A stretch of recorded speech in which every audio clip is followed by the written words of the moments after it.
దేవుడిచ్చిన ఈ కాలాన్ని సమయాన్ని బట్టి తండ్రికి మనందరి తరపున యేసుక్రీస్తు నామములో కృతజ్ఞతలు చెల్లిస్తున్నాను. మనం విశ్రాంతి దినం గురించి ఆలోచిస్తూ ఉన్నాం. 9:10 ప్రార్థన చేసుకుందాం. క్రీస్తు యేసునందు మమ్మలను ఎంతో ఉన్నతంగా ప్రేమించిన మా పరలోకపు తండ్రి, తేజోమయుడ, దివ్యగణ తేజోమయ, మీ మహా కృప, కనికరము, జాలి, దయను బట్టి మీకు స్తోత్రములు. మీరు పరలోకమందున్నారు, మేము భూమి మీద ఉన్నాం. మీకు కాలమే లేదు, మాకైతే ఒక కాలం ఉంది. ఈ కాలచక్రములో తిరుగుతూ మీరిచ్చిన గడువు పూర్తి అవగానే ఒకే ఒక క్షణంలో రెప్పపాటున ఈ దేహాన్ని విడిచి వెళ్ళిపోవలసిన వారం. వెళ్ళిపోయే లోపు మీరు మాకు విధించిన విధిని ఖచ్చితంగా అనుసరించి వెళ్ళవలసిన వారమై ఉండగా, దారి తప్పిన బాటసార్లుగా బతుకుతున్న మా బ్రతుకుల్ని మీరే చూచి కనికరించి మిమ్మల్ని మీరు తగ్గించుకొని మీ ప్రియకుమారుడు ద్వారా మాకు ఇచ్చిన పరిశుద్ధతను బట్టి మీకు స్తోత్రాలు. క్రీస్తు యేసునందు పరిశుద్ధ పరచబడిన వారముగా తండ్రి, మీ సముఖములో మీ సన్నిధిలో నాయనా తండ్రి అని మొరపెట్టే ఆత్మ సహాయముతో మీతో మాట్లాడగలిగే భాగ్యాన్ని, మిమ్మల్ని ఆరాధించగలిగే అదృష్టాన్ని మా అందరికీ కల్పించినందుకు మీకు స్తోత్రాలు చెల్లిస్తూ, ఇదిగోనైనా ఇప్పటి వరకు మొదటి వర్తమానం ద్వారా, పాటల ద్వారా, ఆరాధన కార్యక్రమం ద్వారా మిమ్మల్ని ఘనపరిచామని భావిస్తూ, మరికొన్ని మాటలు ఈ సందర్భంలో మేము ఆలోచించబోచూ ఉండగా సమయోచితమైన జ్ఞానాన్ని మీ ఆత్మ సహాయముతో నాకు అనుగ్రహించండి. వినగలిగే చెవులు, గ్రహించగలిగే హృదయాన్ని మా అందరికీ ప్రసాదించమని కోరుకుంటూ, మా రక్షకుడు నీ ప్రియ కుమారుడునైన క్రీస్తు యేసు యొక్క జ్ఞానము కలిగిన నామములో ప్రార్థించి అడిగి వేడుకొనిచున్నాను పరలోకపు తండ్రి. ఆమేన్. చేరువచ్చిన మీ అందరికీ ప్రభు అయిన క్రీస్తు నామములో శుభాలు, వందనాలు. విశ్రాంతి దినం. పాత నిబంధనలో విశ్రాంతి దినాన్ని దేవుడు ఎందుకు పెట్టాడు, దాన్ని ఎలా ఆచరించాలి, విశ్రాంతి దినాన ఏ పని చేయకూడదు, పొయ్యి రాజు పెట్టకూడదు, ఆహారం కూడా వండుకోకూడదు, విశ్రాంతి దినాన జీవనోపాధి అయిన ఏ పని చేయకూడదు. అలాగే మహావిశ్రాంతి దినం గురించి ఆలోచించాం. భూమికి కూడా విశ్రాంతి దినం ఉంది అన్న విషయాన్ని మనం ఆలోచించాం. ఇప్పుడు కొత్త నిబంధనకు వచ్చేసరికి ఇప్పుడు కూడా విశ్రాంతి దినం ఉందా అని మనం ఆలోచిస్తే, భారతదేశంలో ఆదివారమున విశ్రాంతి దినంగా ప్రకటించింది ప్రభుత్వం. భారతదేశంలో అన్ని స్కూళ్ళకు కానీ కార్యాలయాలకు కానీ పనులకు ఒకరోజు విశ్రాంతి దినాన్ని ఆచరించడం అనేది మనం భారతదేశంలో పెట్టుకున్న నియమం. అయితే ఈ విశ్రాంతి దినానికి బైబిల్లో ఉన్న విశ్రాంతి దినానికి ఏమన్నా సంబంధం ఉందా అంటే ఎలాంటి సంబంధం లేదు. అయితే మనిషి 6 రోజులు కష్టపడి 7వ రోజున విశ్రాంతి తీసుకోవాలని దేవుడు ఒక నియమాన్ని పెట్టాడు. ఆ ఉద్దేశం వేరు. దేవుడు పెట్టిన నియమం యొక్క ఉద్దేశం వేరు. మనిషి పెట్టిన నియమం ఉద్దేశం ఏంటంటే, శరీరానికి 6 రోజులు పనిచేసినప్పుడు ఒకరోజు ఖచ్చితంగా విశ్రాంతి కావాలి. ఆ విశ్రాంతితో పాటు సంతోషాన్ని అనుభవించడానికి. ఎందుకంటే 6 రోజులు మనిషి జీవన వ్యాపారంలో చిక్కుని ఇక పని ఇల్లు ఇది తప్ప ఇంకొక ఆలోచన ఉండదు. కాబట్టి కొంచెం రిఫ్రెష్ అవ్వటానికి, మైండ్ ఫ్రెష్గా అవటానికి ఒక సెలవు దినాన్ని ఏర్పాటు చేయడం జరిగింది. ఆ సెలవు దినంలో ఇంట్లో ఉండి హ్యాపీగా విశ్రాంతి అయినా తీసుకోవచ్చు, లేదా బయట ప్రదేశాలకు వెళ్ళి తన శరీరానికి మనసుకి సంతోషాన్ని ఇచ్చే కార్యక్రమాల్లో పాల్గొనవచ్చు. ఇందుకోసం ప్రభుత్వం విశ్రాంతి దినాన్ని ఏర్పాటు చేయడం జరిగింది. ఏదేమైనా దేవుడు పెట్టిన పద్ధతుల్లో మనుషులు కూడా తెలిసి కానీ తెలియక కానీ ప్రవర్తించడం జరుగుతుంది. అయితే పాత నిబంధన విశ్రాంతి దినం యొక్క ఉద్దేశం ఏంటంటే, మీరు నా విశ్రాంతిలో ప్రవేశించాలి అంటే, నా సన్నిధిలో ఉండాలి అంటే ఎలా ఉండాలో నేర్పించడానికి ఇశ్రాయేలీయులకి విశ్రాంతి దినం అనేది ఏర్పాటు చేశాడు. అంటే భవిష్యత్తులో మనమంతా దేవుని విశ్రాంతిలోకి వెళ్ళాలి అంటే దేవుని సన్నిధిలో గడపాలి. కాబట్టి దేవుని సన్నిధిలో ఎలా ఉంటారో, ఎలా ఉండాలో నేర్పించడానికే ఒక పారంపర్య ఆచారంగా విశ్రాంతి దినాన్ని వారికి దేవుడు ఇవ్వటం జరిగింది. ఇప్పుడు కొత్త నిబంధనకు వచ్చేసరికి అది పాత నిబంధనని తీసివేసి కొత్త నిబంధనలో విశ్రాంతి దినాన్ని ఇచ్చాడా ఇవ్వలేదా అనేది మనం ఆలోచిస్తే, యేసుక్రీస్తు వారే కొత్త నిబంధనని ప్రారంభకుడు కదా. బాప్తీసు ఇచ్చే యోహాను గారి దగ్గర నుంచి ప్రారంభమై యేసుక్రీస్తు వారితో క్రొత్త నిబంధన ప్రారంభమవుతుంది. ఆ నిబంధన యేసుక్రీస్తు వారి రక్తముతో స్థాపించబడింది. కాబట్టి యేసుక్రీస్తు వారు కొత్త నిబంధన విశ్రాంతి దినాల గురించి ఏం చెప్పాడు అనేది మనం ఈరోజు ఆలోచిద్దాం. ఒక వచనాన్ని చూసుకొని మనం ముందుకు వెళదాం. మత్తయి సువార్త 11వ అధ్యాయము 28, 29 వచనాలు చదువుదాం. ప్రయాసపడి భారం మోసుకొనుచున్న సమస్త జనులారా నా యొద్దకు రండి, నేను మీకు విశ్రాంతి కలుగజేతును. నేను సాత్వికుడను దీన మనస్సు గలవాడను గనుక మీ మీద నా కాడి ఎత్తుకొని నా యొద్ద నేర్చుకొనుడి, అప్పుడు మీ ప్రాణములకు విశ్రాంతి దొరుకును అన్నాడు. ప్రయాసపడి ఏ భారం మోసుకుంటున్నాం మనం? ఏ భారం? పాప భారం మోసుకుంటున్నాం. ప్రయాసపడి కష్టం. ఎంత కష్టపడతాం? ఒళ్ళు హోనమయ్యేటట్టు కష్టపడతాం. దేనికోసం? పాపాన్ని మోయటానికంట. ఆ రోజులు ఇశ్రాయేలీలు లోకంలో పనులు చేసుకోవటం వల్ల పాపమే చేస్తారు. లోకంలో పనికి వెళ్తే ఏదో ఒకటి పాపం చేస్తాం, తప్పు చేస్తాం. పాపం అంటే దేవుడు చెప్పినట్టుగా బతకపోవటం పాపం, వద్దన్నట్టుగా బతకటం పాపం. కాబట్టి బయట పనులకి వెళ్తే ఖచ్చితంగా మనం తప్పు చేస్తాం. 6 రోజుల తర్వాత 7వ రోజు విశ్రాంతిలోకి వచ్చినప్పుడు ఇక లోకంతో సంబంధం ఉండదు. కాబట్టి లోకానికి వేరైపోయి దేవుని సన్నిధిలో ఉంటాం, దేవుని కార్యక్రమాల్లో ఉంటాం. కాబట్టి పాపము చేసే అవకాశం ఉండదు. కాబట్టి యేసు దగ్గరకు రమ్మంటున్నాడు. ఇప్పుడు ప్రయాసపడి పాపభారం మోసుకుంటున్న సమస్య జనులారా నా యొద్దకు రండి. వచ్చి ఏం చేయమంటున్నాడు? నేను మీకు నా దగ్గరకు వస్తే విశ్రాంతి ఇస్తాను. అంటే యేసుక్రీస్తు వారి దగ్గరకు వస్తే ఇక పని పాట ఏమి లేదా? ఫుల్ రెస్టేనా? అట్లాగే ఉంది కదా. నా దగ్గరకు రండి, నేను మీకు విశ్రాంతి. ఎప్పుడు ఇస్తాడు? వస్తే ఇస్తాను అన్నా. చదవండి ఆ మాట, 29వ వచనం. నేను సాత్వికుడను దీన మనస్సు గలవాడను గనుక మీ మీద నా కాడి ఎత్తుకొని నా యొద్ద నేర్చుకొనుడి, నేర్చుకొనినప్పుడు మీ ప్రాణములకు విశ్రాంతి. నేర్చుకొనినప్పుడు విశ్రాంతి. నేర్చుకొని ఏం చేయాలి? స్కూల్లో పిల్లలు పాఠాలు నేర్చుకునేది ఎందుకు చెప్పండి? ఎందుకు నేర్చుకుంటారు? అప్పచెప్పటానికా, ఎగ్జామ్ రాయటానికా? ఎగ్జామ్లో పాస్ అయితే ఉపయోగం ఏముంది? ఈ ఎగ్జామ్స్ పాస్ అయ్యి ఒకరోజు ర్యాంక్ పెరిగిద్ది కాబట్టి, క్లాస్ మారిద్ది కాబట్టి, ఇవన్నిటిని బట్టి ఇంత చదువు చదివాడు, ఈయనకి ఇన్ని వచ్చు విషయాలని గవర్నమెంట్కి అర్థమైంది కాబట్టి ఉద్యోగం ఇస్తారు. ఈ చదువు అంతా ఎందుకు? ఉద్యోగం చేయటానికి. అంటే ఈ చదివిన విషయాలన్నీ ఉద్యోగంలో ఏం చేయాలి? ప్రాక్టికల్స్ చేయాలి. ఉద్యోగంలో ఆ పనులు చేయాలి. చేయటానికే మనం చదువుతున్నాం. అలాగే ఆయన దగ్గరకు వచ్చి నేర్చుకునేది ఎందుకు? ప్రవర్తించడానికి, పాటించడానికి. నేర్చుకోవటం వరకే పరిమితం చేసామనుకో, పాటించకుండా ఉపయోగం లేదు. కొంతమంది సబ్జెక్టులు బాగా నేర్చుకుంటారు, అప్పచెబుతారు, ఏది పాటించరు. నిన్ను వల్ల నీ పొరుగు వారిని ప్రేమించడం అనేది ఏవి పాటించరు. అసలు ఏ విషయంలో వాళ్ళు వాక్యానుసారంగా బతకరు. ఓన్లీ వాక్యం నేర్చుకోవటం అప్పచెబుతాం. దూరం నుంచి చూసే వాళ్ళకి కొత్త స్పీకర్లు పిలుచుకోవాలనుకుంటాం. వాళ్ళ క్యారెక్టర్ ఎలా ఉంటుందో మనకు తెలియదు. వాక్యం భలే చెప్పాడు అనుకుంటాం. చెప్పినట్టుగా ఆయన బతుకుతున్నాడా లేదో తెలుసా నీకు?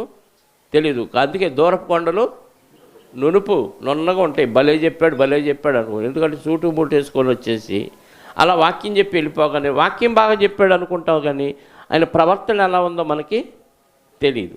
కనుక మన ముందే, మన కళ్ళ ముందు బతుకుతున్న వారే వాక్యం చెబుతూ అలా బతుకుతున్నారా లేదా చూడాలి. బ్రతికితే ఏం దొరికిద్దంట? విశ్రాంతి దొరికింది. ఎప్పుడు దొరికింది? ఇక్కడ దొరికిద్దా? మరణం తర్వాత దొరికిద్దా? ఇక్కడ దొరికింది, మరణం తర్వాత దొరికింది. ఇక్కడ ఎలా దొరికింది విశ్రాంతి? చెప్పండి. విశ్రాంతి అంటే ఏంటి అసలు? రిలాక్స్ అవటం, అంటే ప్రశాంతంగా ఉండటం. సమస్యలు వచ్చినప్పుడు లోకంలో ఉన్న వాళ్ళు ఎలా ఉంటారు చెప్పండి? బీపీ పెరిగి గందరగోళం అయిపోయి చికాకుగా ఉంటారు. ఎందుకు? సమస్యలను ఎలా అధిగమించాలో తెలియదు. సమస్యల వలన సతమతం అయిపోతూ ఏమైపోద్దో అని భయంతో ఒళ్ళంతా చెమట బట్టి కంగారు ఎక్కువైపోయి బెత్తర చూపులు చూసుకుంటూ అటు ఇటు తిరుగుతూ ఉంటారు. ఎందుకు? ఏమైద్దో అనే టెన్షన్. అదే ప్రభువులో ఉన్న వాళ్ళకి ఏముంటుందో తెలుసా? అంత శాంతం, ప్రశాంతం. ఏదైనా దేవుడికి తెలియకుండా ఏం కాదు. నా విషయంలో ఏదన్నా అవ్వాలంటే దేవుడు పర్మిషన్ ఇవ్వాలి, దేవుడు చూసుకుంటాడు అనే నిశ్చింత ఉంటుంది. అంటే యేసుక్రీస్తులోకి వస్తే, ఆయన వాక్యం నేర్చుకుంటే, వాక్యానుసారంగా బతికితే నీకు ఎక్కడా విశ్రాంతే, అక్కడ శాశ్వత కాల విశ్రాంతి. ఆ ఉద్దేశంతో చెప్పాడు. యేసుక్రీస్తు వారి దగ్గరకు వస్తే పనులు ఉంటాయి, బిజీ పనులు ఉంటాయి. ఏం పనులు అవి? లోక సంబంధమైన పనులు కాదు, దేవుని కార్యక్రమాలు ఉంటాయి. ఉదయం లేచిన దగ్గర నుంచి పడుకునే వరకు నాకు రెస్టే ఉండదు. ఇంటి పనులతో పాటు దేవుని పనులు చేస్తూ ఉంటాను. మందిరంలో ఏముంది, ఏమి లేదు, ఏది బాగుంది, ఏది బాగలేదు, ఇలాంటి పనుల్లో బిజీ అవుతాం. అప్పుడు టెన్షన్ ఉంటుందా? ఉంటుంది. కానీ ఆ టెన్షను లోక సంబంధమైన టెన్షన్ లాగా ఉండదు, ప్రశాంతంగానే ఉంటాం. అయితే బాగుండు, అవలేదంటే ఏదో ఉంది కారణం, దేవుని చిత్తానుసారంగా జరిగిద్ది అనే ప్రశాంతంగా ఉండే అవకాశం ఉంది దేవుల్లో ఉంటే. అందుకే నా దగ్గరకు వచ్చి నేర్చుకోండి, అప్పుడు మీ ప్రాణములకు విశ్రాంతి. ప్రాణం విసిగిపోతూ ఉంటుంది లోకస్తులకి, దేవుల్లో ఉన్న వాళ్ళకి ప్రాణం హ్యాపీగా ఉంటుంది, విశ్రాంతిగా ఉంటుంది. టెన్షన్ ఏవి ఉండదు. టెన్షన్ పడితే ఏమైంది? ఆరోగ్యం పాడైపోద్ది. టెన్షన్ పడితే ఆరోగ్యం పాడైంది. ప్రతి అనారోగ్యం వెనక కారణం ఏంటంటే టెన్షనే. బీపీ ఒక్కటే కాదు, రకరకాల కారణాలు, లోపల రసాయనాలు ఉత్పత్తి అవుతాయి తెలుసా? కోపం వచ్చినప్పుడు ఉత్పత్తి అయ్యే రసాయనం ఒకటి, సంతోషం వచ్చినప్పుడు ఉత్పత్తి అయ్యే రసాయనం ఒకటి, మిగతా కార్యక్రమాలు ఇంకా కామక్రోధ మదమాత్సర్యాలు ఇవన్నీ చాలా ఉన్నాయిగా. వీటన్నిటికీ ఒక్కొక్క దానికి రకరకాల రసాయనాలు ఉత్పత్తి అవుతాయి. ఆకలి అయినప్పుడు ఉత్పత్తి అయ్యే రసాయనం ఒకటి, ఆకలి అవ్వకుండానే లేకపోతే అయినప్పుడు ఆ రసాయనం ఉత్పత్తి అయింది. అప్పుడు ఆహారం వేయలేదనుకోండి, అది ఎముకల్లోకి నరాల్లోకి వెళ్ళే ప్రమాదం ఉంది. అలాంటప్పుడు ఎముకలు కూడా గుడ్డబారిపోతాయి. ఇన్ని రసాయనాలు ఉత్పత్తి ఎందుకు జరుగుతుందంటే మనలో ఉండే ఎమోషన్స్, అంటే భావోద్వేగాలను బట్టి అవి ఉత్పత్తి అవుతాయి. కాబట్టి ఇవి క్రీస్తులో ఉన్నవారికి అంత ఎఫెక్ట్ ఇవ్వవు. అందుకని ప్రాణానికి ఏమైంది? క్రీస్తులో ఉంటే శాంతి సమాధానం ఉంటుంది. అందుకే విశ్రాంతి నా దగ్గరకు వస్తే మీకు దొరుకుతుంది. క్రైస్తవులుగా ఉంటూ టెన్షన్ పడి బీపీలు పెంచుకున్నాం అనుకోండి, ఉపయోగం ఏముండదు. క్రైస్తవుడు అంటే విశ్రాంతిలో ఉండాలి. ఎందుకు? ప్రభు ఉన్నాడు, నా దగ్గరకు రండి అన్నాడంటే, నువ్వు ప్రభువు దగ్గరికి వెళ్తే, ప్రభువే నీ దగ్గర ఉంటే నీకు ఎంత హ్యాపీగా ఉంటుంది చెప్పండి. ఒక చెట్టు కింద బిచ్చగాడ పక్కన కూర్చుంటే ఏదైనా ప్రమాదం వస్తే మనకి ఉండే టెన్షన్ ఎలా ఉంటుంది? అదే ఒక మంత్రి గారి బంగ్లాలో మంత్రి గారి పక్కన కూర్చుంటే ప్రమాదం వస్తున్నప్పుడు ఉంటే ధైర్యం ఎలా ఉంటుంది? ప్రపంచంలో ఉన్న అందరి మంత్రులు, అధికారులు, ధనవంతులు అందరికంటే గొప్పవాడైన ధనవంతుడైన యేసుక్రీస్తు వారు మనతో ఉంటే మనకెంత ఎలా ఉండాలి? టెన్షన్ ఎందుకు? దండగా ప్రభువు మన చెంత ఉండగా. క్రేన్ ఒక్కపడి కాదు కదా, క్రేన్ ఒక్కపడి ఉండగా మనకెందుకు? అడ్వర్టైజ్మెంట్ ఉంది కదా, టెన్షన్ ఎందుకు? దండగా క్రేన్ ఒక్కపడి ఉండగా అన్నట్టుగా ప్రభువు మన దగ్గర ఉంటే మనం టెన్షన్ పడాల్సిన అవసరం లేదు. యేసుక్రీస్తు వారి దగ్గరకు వస్తే ప్రశాంతత, ప్రాణానికి విశ్రాంతి అన్నాడు. ఇంతకీ యేసుక్రీస్తు వారు యూదుడిగా పుట్టాడు, యూదుడిగానే సున్నతి పొందాడు, యూదుడిగానే పెరిగాడు. యూదుడిగా పెరిగిన ఆయన మరి విశ్రాంతి దినాన్ని ఆచరించాలా వద్దా? ఆచరించాలి కదా. ఎందుకంటే ఆయన ఒక మాట చెప్పాడు. మత్తయి సువార్త 5వ అధ్యాయము 17వ వచనం చదివితే, మత్తయి సువార్త 5వ అధ్యాయము 17వ వచనం, ధర్మశాస్త్రమునైనను ప్రవక్తల వచనములనైనను కొట్టివేయుటకు వచ్చితులని మీరు తలంచవద్దు, నెరవేర్చుటకే కానీ కొట్టివేయుటకు నేను ఏమన్నాడు? ధర్మశాస్త్రాన్ని కొట్టేయటానికి వచ్చారా? మీరు అలాంటి ఆలోచనలు పెట్టుకోబాకు. ఎందుకంటే ఈయన ధర్మశాస్త్రాన్ని పాటించినట్టుగా కనపడుతున్నాడు యూదులకి. శాస్త్రులు, పరిసయ్యులు, సద్దూకాయలు వీళ్ళందరికీ ఎలా కనపడుతుందంటే అసలు వీళ్ళు పూర్తిగా ధర్మశాస్త్రానికి వ్యతిరేకంగా మాట్లాడుతున్నాడు, ప్రవర్తిస్తున్నాడు ఏంటి అన్నట్టుగా ఉంది. అందుకే వాళ్ళకి చెప్పాడు, నేను కొట్టేయటానికి వచ్చానని తలంచొద్దు, దాన్ని నెరవేర్చడానికే వచ్చాను అన్నాడు. ఈ మాట చెప్పిన తర్వాత ఇంకా ఆయన అతిక్రమించినట్టుగా కనపడ్డాడు. ఈ మాట చెప్పిన తర్వాత యేసుక్రీస్తు వారు ధర్మశాస్త్రాన్ని అస్సలు పాటించట్లా, అలా కనిపించాడు వాళ్ళకి. వాస్తవంగా చదువుతుంటే మనకు కూడా అలాగే అనిపించింది. ఏ ఏ విషయాల్లో ఆయన ధర్మశాస్త్రాన్ని అతిక్రమించాడు అని అంటే, యూదులకి విశ్రాంతి దినం మనకున్నట్టుగా ఆదివారం విశ్రాంతి దినం కాదు, వాళ్ళకి శనివారం విశ్రాంతి దినం. ఒకసారి మత్తయి సువార్త 28వ అధ్యాయం 1వ వచనం చూడగలిగితే, వాళ్ళకి ఏ వారం విశ్రాంతి దినము చూడండి. విశ్రాంతి దినము గడిచిపోయిన తరువాత తెల్లారి ఏ వారం వచ్చింది అంటే, ఆదివారానికి ముందు రోజు ఏ వారం? శనివారం. మార్క్స్ వార్త 16:1 కూడా చూడండి. మార్క్స్ వార్త 16వ అధ్యాయం 1వ వచనం. విశ్రాంతి దినము గడిచిపోగానే మగ్దలేని మరియయు, యాకోబు తల్లి అయిన మరియయు, సలోమి వచ్చి ఆయనకు పోయవలనని సుగంధ ద్రవ్యములు కొనిరి.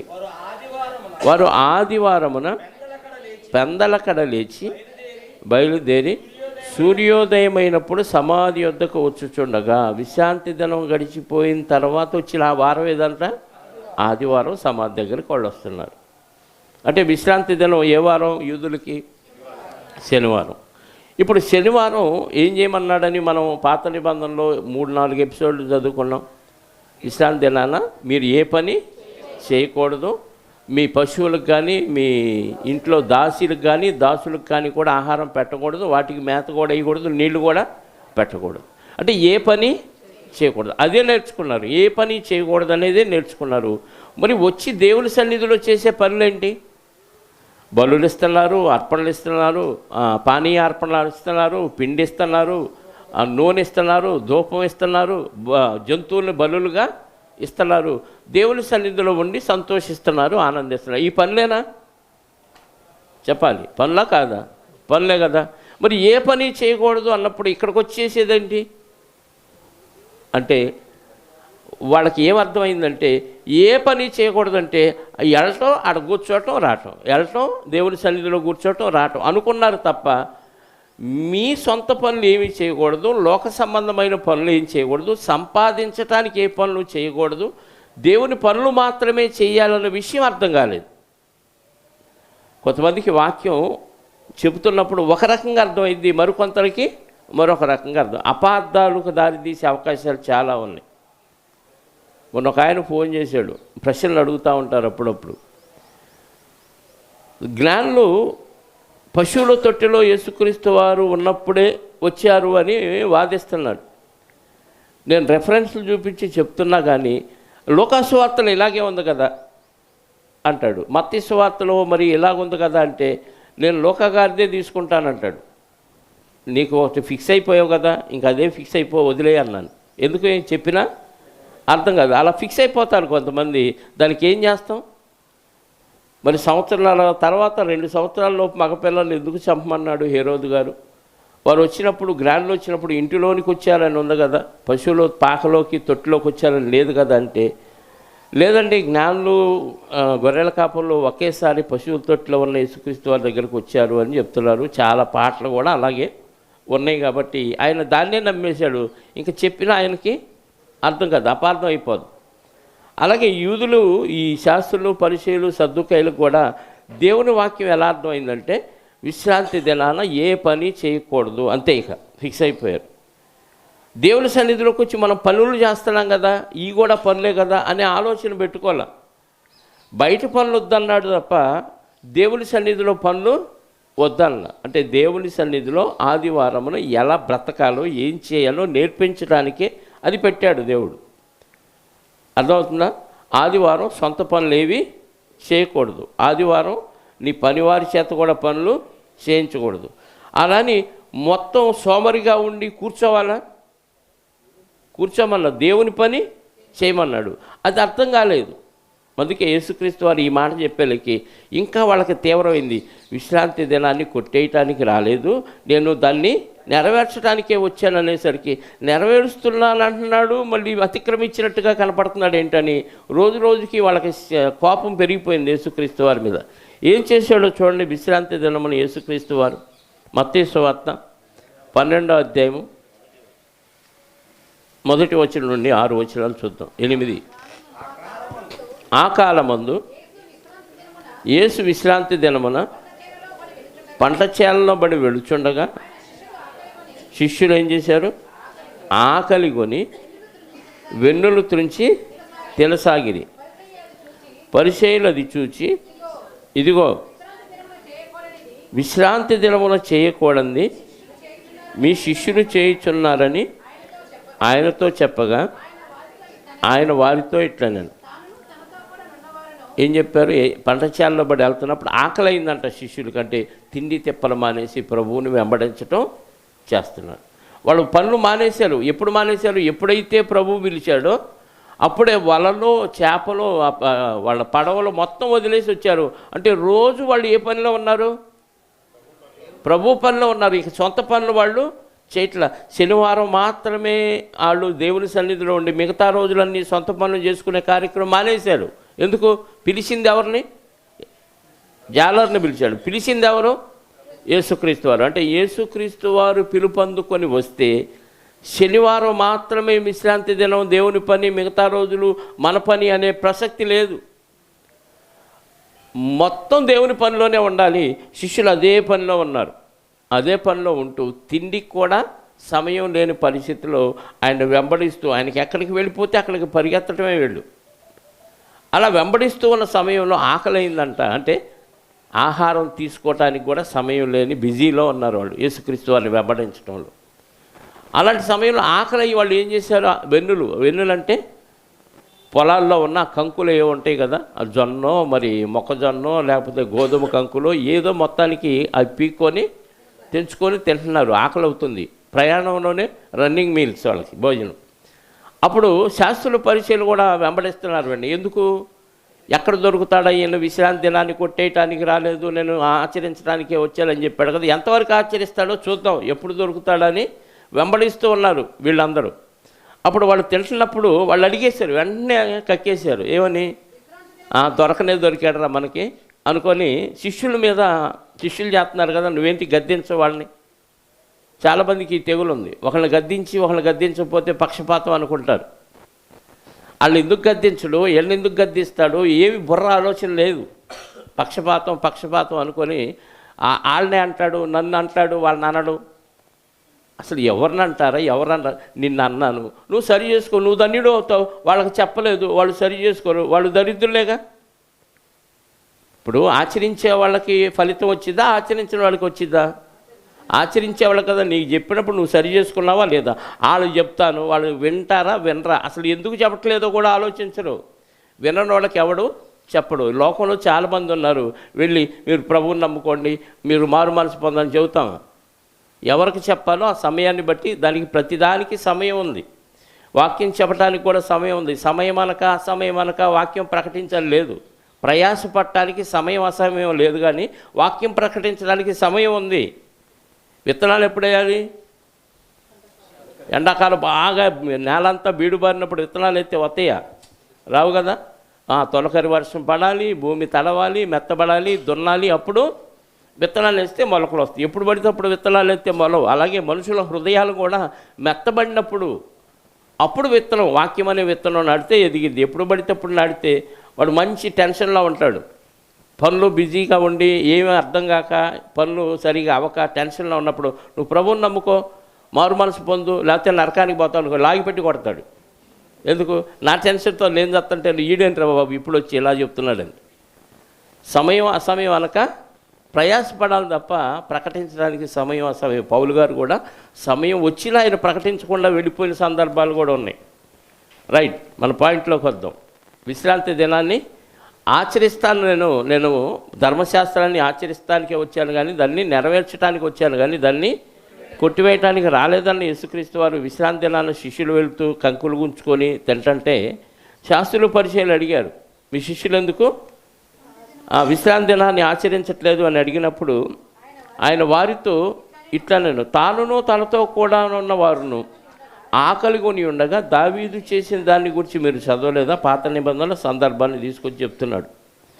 అతడు దేవుని మందిరంలో ప్రవేశించి యాజకులే తప్ప తానైనను తనతో కూడా ఉన్న వారైనను తినకూడని సుముఖపు రొట్టెలను విశ్రాంతి దినాన పాత రొట్టెలు తీసేసి కొత్త రొట్టెలు పెడతారు ఆ మందసంలో. అది లేవీలు చేసే పని, యాజకులు. మరియు యాజకులు విశ్రాంతి దినమున దేవాలయంలో విశ్రాంతి దినమును ఉల్లంఘించి నిర్దోషులై ఉన్నారని మీరు ధర్మశాస్త్రముందు చదవలేదా? మరి యాజకులు కూడా విశ్రాంతి దినాన్ని ఉల్లంఘించి మళ్ళీ నిర్దోషులయ్యారంట. ఆ సందర్భం చదవలేదా? దేవాలయం కంటే గొప్పవాడు ఇక్కడ ఉన్నాడని మీతో చెప్పుచున్నాను అంటున్నాడు. అంటే విశ్రాంతి దినం ఎక్కడ? దేవాలయంలో గడపాలి. దేవాలయంలో సేవ చేసే యాజకులు సైతం విశ్రాంతి దినాన్ని ఉల్లంఘించి, అంటే పాటించకపోయినా వాళ్ళు నిర్దోషులు అయ్యారని మీరు చదవలేదా ధర్మశాస్త్రంలో?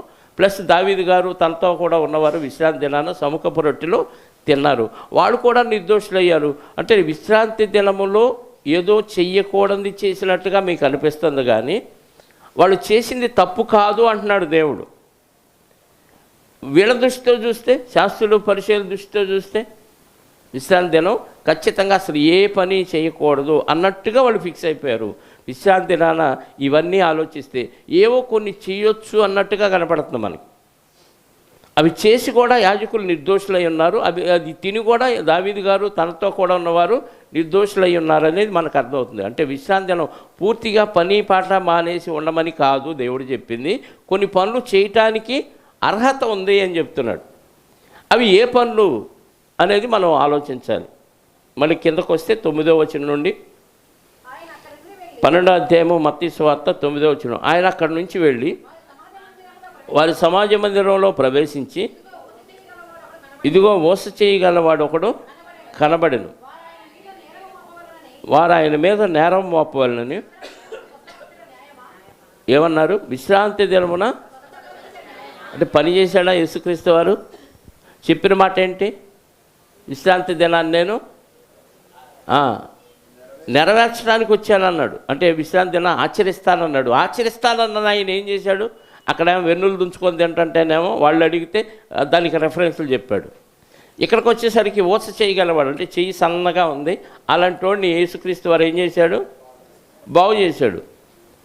ఊస చేయగలవాడు ఒకడు ఉండని వారు ఆయన మీద నేరం మోపాలని విశ్రాంతి దినమును స్వస్థపరచుట న్యాయమా అని ఆయనను, అంటే ఈయన ఎటు వీడిని స్వస్థపరుస్తాడని ముందే తెలిసిపోయి వీళ్ళు ఏమన్నారు? స్వస్థపరచుట న్యాయమా అని అడిగాడు. అంటే ఆయన చెయ్యకముందే ఒక ప్రశ్న వేశాడు, చేయకుండా దడుచుకుంటాడు, వెనక్కి అడుగేస్తాడు అనుకున్నారు. అప్పుడు యేసుక్రీస్తు వారు ఏమన్నాడు? అందుకు ఆయన, మీలో ఏ మనుషునికైనాను ఒక గొర్రె ఉండి అది విశ్రాంతి దినముల గుంటలో పడిన దాన్ని పట్టుకొని పైకి తీయడా?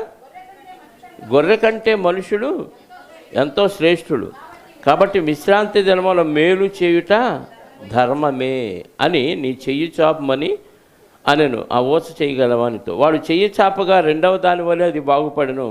అంతటా పరిచయులు వెలుపలికి పోయి ఆయనను ఎలాగో సంహరింతుమా అని ఆయనకు విరోధముగా ఆలోచన చేసిరి. వాళ్ళు అంటానే ఉండారు, వాళ్ళు అడుగుతానే ఉండారు. ఈయన చెయ్యి చాప అన్నాడు, చెయ్యి చాపాడు, వాడు చెయ్యి రెండో చేయలాగా బాగుపడిపోయింది. అక్కడ కౌంటర్ ఏమిచ్చాడంటే, మీ ఎద్దు కానీ మీ పశువు ఏదైనా ఆ విశ్రాంతి దినం రోజు గుంటలో పడితే మీరేం చేస్తారు చెప్పండి? ఇప్పుడు విశ్రాంతి దినం ఉంది అనుకునేవాళ్ళు ఎవరైనా విశ్రాంతి దినాన యాక్సిడెంట్ అయితే 108కి ఫోన్ చేస్తారా లేదా? చేస్తారు. మనకి విశ్రాంతి దినాలు ఏమిటి కదా క్రైస్తవులకి. కనీసం ఆదివారం పరిశుద్ధ దినం, ప్రభు పునరుద్ధాన దినం, ఆరాధనలో పాల్గొనాలనే ఆచారం కానీ ఆ పద్ధతి కూడా కనపట్టలేదు. యూదులు ఖచ్చితంగా కొంతమంది నిష్ట కలిగిన వారు ఏ పని చేసేవాళ్ళు కాదు, కానీ కొంతమంది ఏదైనా ప్రమాదం జరిగితే ఆ ప్రమాదం నుంచి కాపాడుకోవటానికి ప్రయత్నాలు చేసేవాళ్ళు. ఇప్పుడు ఉదాహరణకి యేసుక్రీస్తు వారు చెప్పారు, మీ పశువు కానీ ఏదైనా గుంటలో పడితే విశ్రాంతి దినం తీస్తాడా? తీస్తాడు. అంటే విశ్రాంతి దినం ఒక మంచి చేయటం మంచిదే. అసలు విశ్రాంతి దినం ఆచారం పెట్టిందే మంచి చేయటం నేర్పించటానికి. విశ్రాంతి దిన ఆచారం పెట్టినందుకు లోకంలో 6 రోజులు పనిచేస్తూ మీరు చెడుకు అలవాటు పడిపోతారు. కనీసం వారానికి ఒక రోజైనా విశ్రాంతి దినములో ఉంటే, దేవుని సన్నిధిలో ఉంటే మీరు తప్పు చేయకుండా ఉంటారు. తప్పు చేయకుండా ఉంటారు కదా అని అసలు ఏమి చేయకుండా ఉండమని కాదు, మంచి చేయమని, మేలు చేయటం నేర్చుకోవటానికి విశ్రాంతి దినం పెట్టాడు. టోటల్గా బైబిల్ యొక్క సారం ఏంటి? నిన్ను వలే ప్రేమ, మొత్తం ప్రేమ, నిన్ను వలే నీ పొరుగు వారిని ప్రేమించు. ప్రేమిస్తే విశ్రాంతి దినం లేదు. ఏ రోజైనా ఒక మేలు చేయటానికి ముందుకి వెళతావు. అర్థమైందా? యేసుక్రీస్తు వారు విశ్రాంతి దినాన్ని మీరినట్టుగా వాళ్ళకి కనపడుతున్నాడు, కానీ ఆయన ఏం చేశాడు? విశ్రాంతి దినం ఆచరించాడన్న విషయం వాళ్ళకి అర్థం కావట్లా. వాక్యాల్లో కూడా అప్పుడప్పుడు కొన్ని విషయాలు స్పష్టంగా చెప్పినా అర్థం కావు. అది అపార్థమైనట్టుగా కనపడింది. అపార్థమైనట్టుగా కనపడిన వారికి ఆ వ్యక్తి మీద ద్వేషం పెరిగింది. నీకు అర్థమైందో లేదు? వ్యక్తుల మీద ఎప్పుడు ద్వేషం పెంచుకోకూడదు. ఒకవేళ అది నీకు అర్థం కాలేదో, లేకపోతే తనే తప్పు చెప్పాడో తెలియదు కదా. వాక్యం ఒక్క విషయంలో పొరపాటున తప్పు చెప్పినా, లేకపోతే అపార్థమైన అనిపించిన ఆ సందర్భాన్ని బట్టి, ఆ ఒక్కదాన్ని బట్టి వ్యక్తిని ఎప్పుడూ ద్వేషించకూడదు. అది భక్తుల పని కాదు, భక్తుల ఆలోచన విధానం కాదు. ఈ శాస్త్రులు పరిచయం చేసింది ఏంటంటే, ఈయన విశ్రాంతి దినాన్ని నేను పాటిస్తాను అని చెప్పి ఇక్కడ మీరాడు అనిపించి ఆయన్ని చంపటానికి ట్రై చేశారు. అంటే వాళ్ళు నిజంగా ఆయన విశ్రాంతి దినాన్ని మీరితే చంపటానికి ట్రై చేశారా, మీరినట్టుగా వాళ్ళకి అనిపిస్తే ట్రై చేస్తున్నారా? వింటున్నారా? నిద్రలో ఉన్నారా? మీరినట్టుగా అనిపించింది అంటే వాళ్ళకు వాక్యం సరిగ్గా అర్థం కాలేదు. అర్థం కానంత మాత్రం ద్వేషం పెంచుకోవాలా? చాలామంది ఈరోజు సమాజంలో అలాగే ఉన్నారు. వాక్యం అపార్థం అయిపోద్ది, వాడికి అర్థం కాలేదు కాబట్టి ఆయన వేస్ట్ అండి, తీసి అవతల పడే అంటారు. అట్లా అనుకుంటే నువ్వు వేస్టే, నేను ఎవడు మంచోడు కాస్ట్ ఎవడు లేడు, అందరూ వేస్ట్ కాడనే కదా ప్రభువు రక్షించాడు. బాగుపడతావనే కదా రక్షించాడు. బాగుపడే క్రమంలో అపార్థాలు వస్తూ ఉంటాయి, వాటిని అధిగమించాలి. అప్పుడే నీకు విశ్రాంతి. లేదంటే టెన్షను, వాళ్ళ మీద ద్వేషం పెరిగిద్ది, పగ పెరిగిద్ది, లేనిపోని చికాకులు వస్తాయి. ఒక వ్యక్తి మన గురించి చెడుగా మాట్లాడంటే అతని మీద ద్వేషం పెరిగిద్ది. ఆ ద్వేషాన్ని కూడా తీసేసుకొని ప్రభు ఎలా ప్రేమించాడో అలా ప్రేమించడం అలవాటు చేస్తే అప్పుడు మనకు విశ్రాంతి.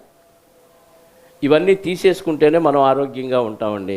ఇవన్నీ బుర్రలో పెట్టుకున్నాం అనుకోండి, వాళ్ళ మీద ద్వేషం పెరిగి పగ పెరిగి దూరం అయిపోతాం. వాళ్ళు దూరం చేసుకుంటారు, మనం వాళ్ళకి దూరం అయిపోతాం. అలా ఉండకూడదు.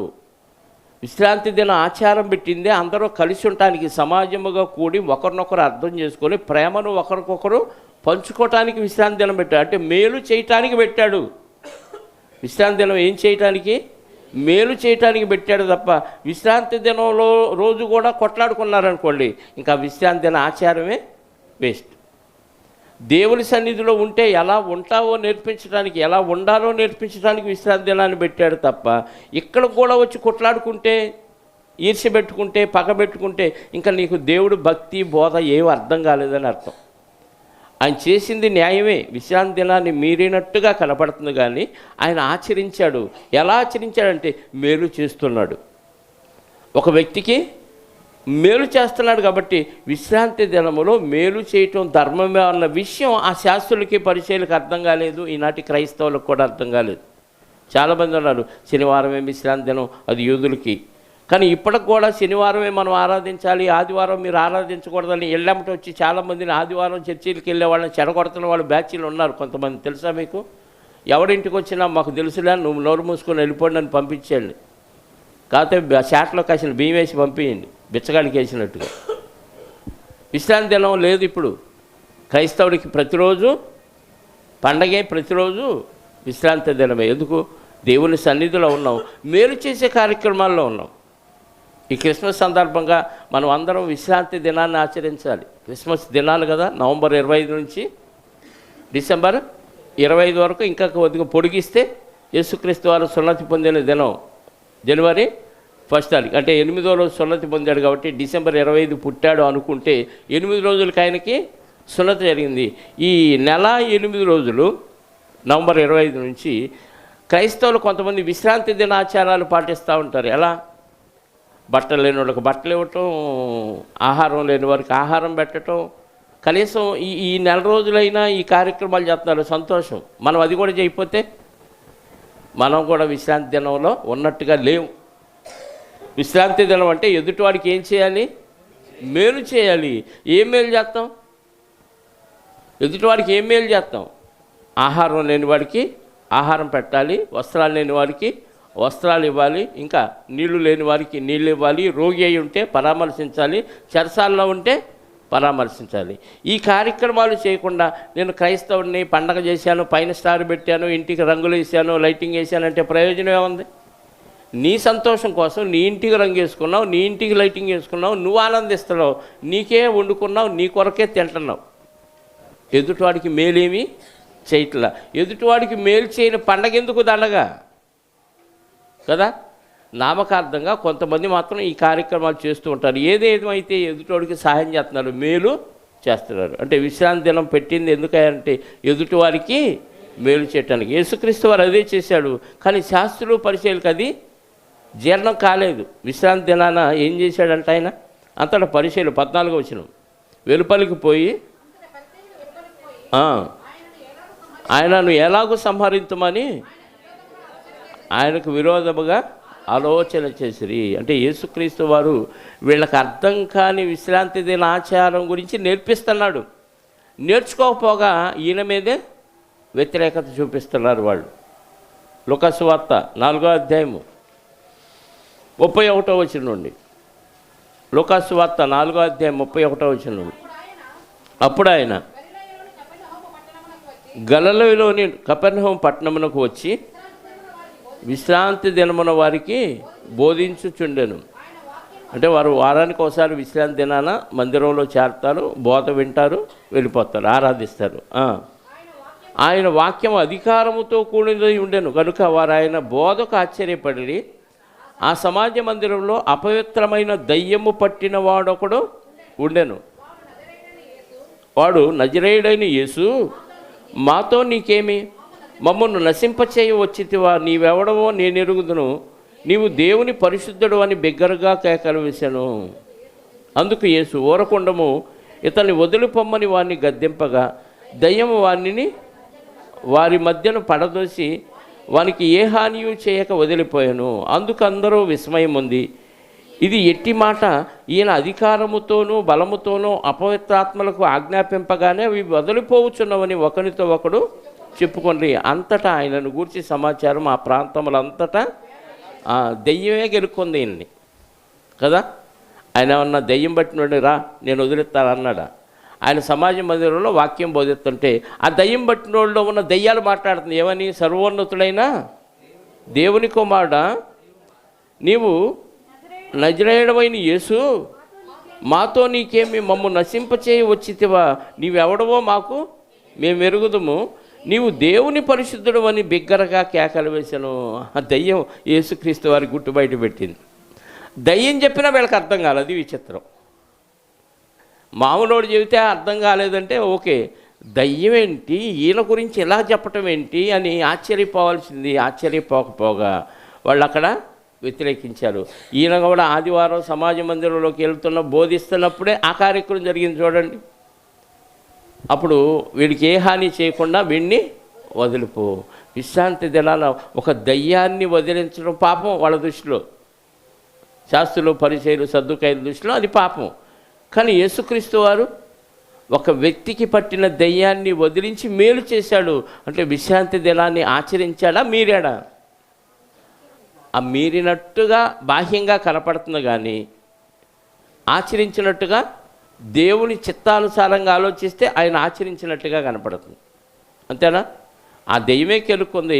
వదిలిపో అన్నాడు, వదిలిపోయింది. హ్యాపీగా విశ్రాంతి దినం రోజు దేవుని కార్యక్రమాన్ని యేసుక్రీస్తు వారు చేశాడు. ఆ దయ్యం వదిలించి వాడిని అక్కడే పడేసి వాళ్ళలో నుంచి వెళ్ళిపోయింది. అంటే విశ్రాంతి దినం యేసుక్రీస్తు వారు ఏం చేశారు? మేలు చేశారు. మరొక వచనం చూడండి, 14వ అధ్యాయం మరొక సందర్భం 1 నుంచి 6 వచనాలు. విశ్రాంతి దినమున ఆయన భోజనము చేయుటకై పరిసయ్యుల అధికారులు ఒకని ఇంటికి వెళ్ళినప్పుడు, అసలు పరిసయ్యుడు విశ్రాంతి దినాన భోజనానికి పిలవటం ఏంటి? విశ్రాంతి దినం ఆచారం అంటే ఏంటి? ఏం చేయాలి? విశ్రాంతి దినం మీరు ఇంట్లో ఏమీ వండుకోకూడదు, మీ పని వాళ్ళ చేత పని చేయించకూడదు, మీ దాసుని చేత కూడా ఏ పని చేయించకూడదు. మరి పరిసయ్యులు విశ్రాంతి దినాన్ని ఆచరించేవాళ్ళే కదా, వాళ్ళే కదా యేసుక్రీస్తు వారిని వెంబడిస్తుంది. మరి ఒక పరిచయుడు యేసుక్రీస్తు వారిని విశ్రాంతి దినాల భోజనానికి పిలిచాడు. మరి టెస్టింగ్ కోసం పిలిచాడో ప్రేమతో పిలిచాడో మనకి తెలియదు, కానీ విశ్రాంతి దినం రోజే పిలిచాడు. ఆయన ఎక్కడుంటే అక్కడికి రోగులు వెళ్ళిపోతారు కదా, సహజం. అది దెయ్యం పట్టిన వాళ్ళు రోగులు వెళ్ళటం సహజం. ఆయన విశ్రాంతి దినాన పరిచయుని ఇంటికి వెళ్ళినప్పుడు ఇప్పుడు ఆయన కనిపెట్టడానికి ఈ గూఢాచారులు వెళ్ళారు యేసుక్రీస్తు వారిని కనిపెట్టడానికి. ఆయన వారితో నేను అప్పుడు జలోదర రోగము గల ఒకడు ఆయన ఎదుట ఉండెను. యేసు విశ్రాంతి దినమున స్వస్థపరచుట న్యాయమా కాదా అని ధర్మశాస్త్రోపదేశకులను పరిచయులను అడుగగా, పిలిచిన ఆయన ఎవరు? భోజనానికి పిలిచిన ఆయన ఎవరు? పరిచయుడు. ఈ పరిచయుడు భోజనానికి పిలిచి మిగతా పరిచయులను పిలిచాడు. మరి టెస్టింగ్ కోసం పిలిచాడో ఎందుకో. పరిచయులు ధర్మశాస్త్రోపదేశకులు యేసుక్రీస్తు వారితో ఏమంటున్నారు? యేసుక్రీస్తు వారే అడుగుతున్నాడు, విశ్రాంతి దినమున స్వస్థపరచుట న్యాయమా కాదా అను ధర్మశాస్త్రోపదేశకులను పరిచయులను అడుగగా, వారు అంతకుముందు యేసుక్రీస్తు వారిని అడిగాడు ఓస్ చేయగల వారి దగ్గర. వాళ్ళు ఏమడిగారు? విశ్రాంతి దినమున స్వస్థపరచుట ధర్మమా అని వాళ్ళు యేసుక్రీస్తు వారిని అడిగి, ఇప్పుడు యేసుక్రీస్తు వారే వాళ్ళని అడుగుతున్నాడు ఏమని? విశ్రాంతి దినమున స్వస్థపరచుట న్యాయమా అని ఎవరిని అడిగాడు? ధర్మశాస్త్రోపదేశకులను పరిచయులను అడుగగా, వారు ఏం చెప్తే ఏమైద్దో, ఎందుకురా తంటాయి ఎంత అనుకొని సైలెంట్ అయిపోయారు, ఊరకున్నారంట.